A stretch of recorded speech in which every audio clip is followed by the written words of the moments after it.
Hey everyone, Timmy here from Turn Sideways, and I'm excited because I just finally got my hands on some of that 2016 Commander product that dropped a few weeks ago.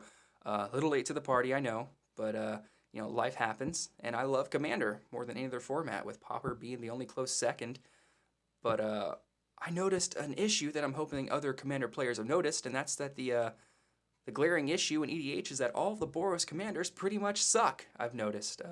I love the Boros Legion. They remind me of myself in many ways. They just want all of the people in Ravnica to live happy, productive lives no matter their race, color, or creed.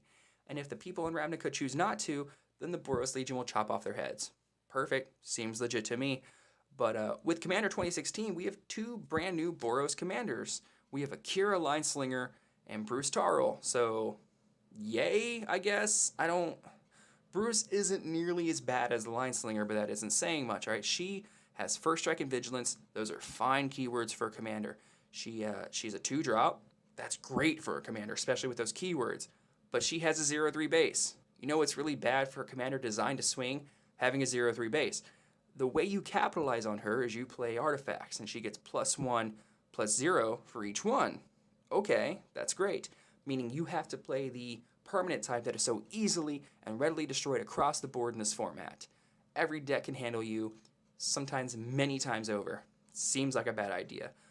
Brucey, on the other hand, he isn't made to swing himself all the time. When he enters, you can throw lifelink and double strike onto one of your dudes, and that's awesome because Boros loves to swing.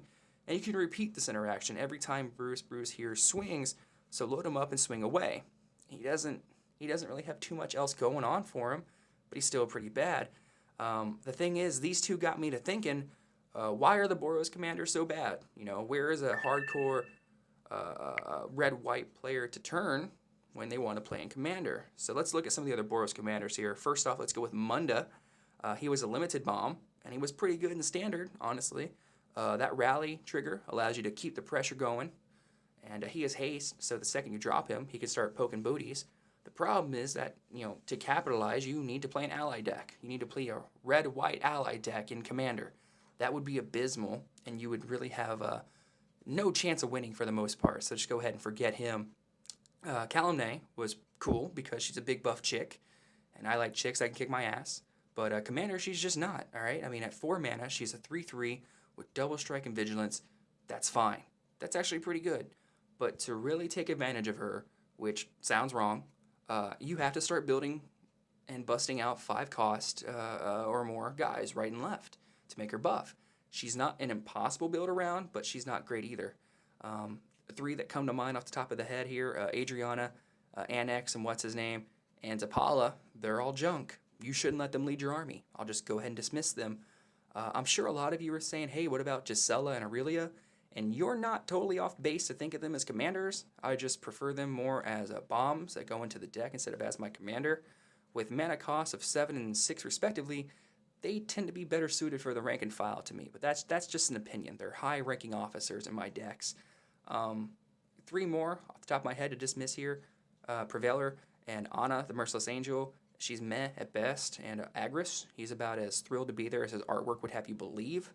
So forget them. In conclusion here, the 2 Boros commanders that I use are Iroas himself and Tajik, Blade of the Union, or Blade of the Legion. The God of Victory is great because he's hard to interact with, and he gives you some pretty sweet upside to all of your little Boros bros. Tajik tends to be my go-to simply because he looks badass and the flavor cannot be understated. Not to mention, I mean, his keyword is so fundamentally Boros in nature that you'll almost always trigger it no matter what, meaning you'll have a 7/7 commander swinging it and indestructible with whatever else you gave him. So I feel like I should apologize here. This came off as a bit of a rant, but I just can't get over the fact that with Commander 2016, we still have nothing for Boros players for the most part. And I mean, we have Bruce. Bruce Tarl's not awful. He just, he looks like a hairy bear that may or may not be having sex with the ox next to him. I'm sorry, but look at how the ox is looking. Something's not right there. But I'm just a Timmy, so you know how I play. Let me know your thoughts in the comments below and what I should talk about next. So thanks, and take it easy.